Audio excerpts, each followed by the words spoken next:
Hello, it's me, the Avatar Fanatic, and today we will be discussing about who I think would win in a battle between Paaku and Katara.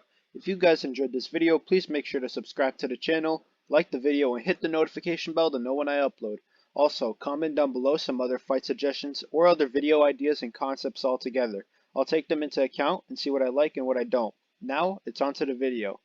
The first thing we'll be talking about in this video is Pakku and Katara's previous fight. To cut it short, Pakku outclassed her in every way, from technique to mobility to precision to awareness and finally to psychological impacts before the battle.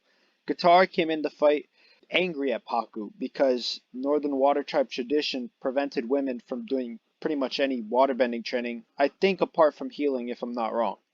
Katara got mad at Pakku for not training her and entered the battle angry, and often anger or some sort of frustration could lead to a disadvantage that can cloud your judgment amidst battle. And I think that happened mostly for Katara. It also didn't help that Pakku had the pure skill advantage in that battle versus Katara, hence why Pakku won pretty handily against Katara. But would that still be the case? Because obviously, when was it? Like mid season one, till the end of season 4. You've had 7 or 8 months of time in the Avatar world or whatever, which usually in that time benders don't get much better in that time, but for some reason the skill levels of Aang and Katara just explode in the middle of that time. So I'd be very interested to see a second battle whether it would still be the case, which is why we're doing this video. And that brings us to our second point we will talk about, and that is Katara's massive and rapid improvements as a waterbender and as a fighter. In less than a year, she transformed herself from an amateur who couldn't control her waterbending at the start of the show to a full-blown waterbending master who beats opponents like Azula in fights. Amid Sozin's Comet, she beat her during Sozin's Comet. Although she was mentally, kind of destroyed, she still had Sozin's Comet on her side. She beat her pretty handily. She also gained massive techniques across the show, including water healing. She can make tidal waves, ice bending, she can blood bend, and even more. The question we need to bring up as a result of Katara's insane improvements is if it's enough to beat Paaku.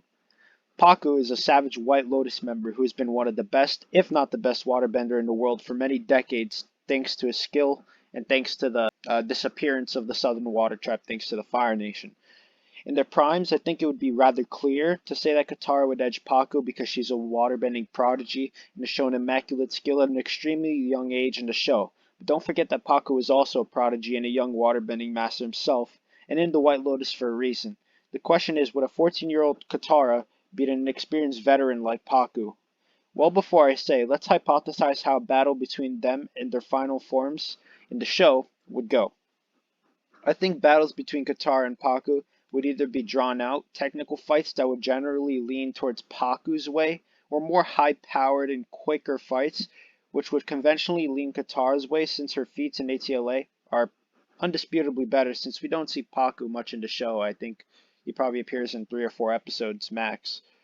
I would edge Paaku here overall, as I think he would have the skill to generally last an attack from Katara, and his experience would play a big factor in this battle, and I think he would set the tempo in his favor.